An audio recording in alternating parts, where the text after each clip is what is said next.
ಎಷ್ಟು ಸೂಪರ್ ಆಗಿರುವಂತ ಒಂದು ಒಳ್ಳೆ ನೇಮನ ಇಟ್ಟಿದ್ದಾರೆ ಅಂತ ತಾವೆಲ್ಲರೂ ಕೂಡ ನೋಡ್ಬೋದು. ನಟಿ ಐಶ್ವರ್ಯ ವಿನಯ್ ಅವರು ಮುದ್ದು ಮಕ್ಕಳ ತಾಯಿಯಾಗಿ ತುಂಬಾ ದಿವಸಗಳಾಯ್ತು. ಮಗುವನ್ನ ರಿವೀಲ್ ಮಾಡಿಲ್ಲ, ಬಟ್ ನಾಮಕರಣ ಫೋಟೋ ವಿಡಿಯೋಸ್ ಗಳನ್ನ ಶೇರ್ ಮಾಡಿದ್ದು, ಜೊತೆಗೆ ಹೆಸರನ್ನ ಸಹ ರಿವೀಲ್ ಮಾಡಿದ್ದಾರೆ.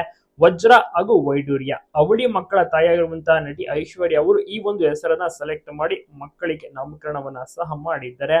ಫ್ಯಾನ್ಸ್ ಗಳಿಗೆ ತುಂಬಾನೇ ಖುಷಿಯಾಗಿದೆ, ಯಾಕಂದ್ರೆ ತುಂಬಾನೇ ಚೆನ್ನಾಗಿರುವಂತ ಹೆಸರು, ತುಂಬಾನೇ ವಿಭಿನ್ನವಾಗಿಯೂ ಕೂಡ ನಾಮಕರಣವನ್ನ ಮಾಡಿದ್ದಾರೆ ಅಂತ ಹೇಳ್ಬೋದು. ಹೆಸರಲ್ಲೇ ಒಂದು ಕಳೆ ಇದೆ, ಹೀಗಾಗಿ ಒಂದು ಬಹಳಷ್ಟು ಜನರಿಗೂ ಕೂಡ ಇಷ್ಟ ಆಯ್ತು. ಕಿರುತೆರೆಯಲ್ಲಿ ಮೋಡಿ ಮಾಡಿದಂತ ನಟಿ ರಾಮಾಚಾರಿಯಲ್ಲಿ ನೋಡಿದ್ರೆ ಗೊತ್ತಿರುತ್ತೆ, ವೈಶಾಖ ಪಾತ್ರವನ್ನ ತುಂಬಾ ಅದ್ಭುತವಾಗಿಯೂ ಕೂಡ ನಿಭಾಯಿಸ್ತಾ ಇದ್ರು. ಅದಾದ ಬಳಿಕ ಇವರು ಕಂಪ್ಲೀಟ್ ಆಗಿ ರೆಸ್ಟ್ ಮಾಡ್ತಾರೆ. ಈಗ ಸದ್ಯಕ್ಕೆ ತಾಯ್ತನವನ್ನ ಎಂಜಾಯ್ ಮಾಡ್ತಾರೆ. ಇಬ್ಬರು ಮಕ್ಕಳನ್ನ ತುಂಬಾ ಚೆನ್ನಾಗಿ ನೋಡ್ಕೊತಾ ಇದ್ದಾರೆ.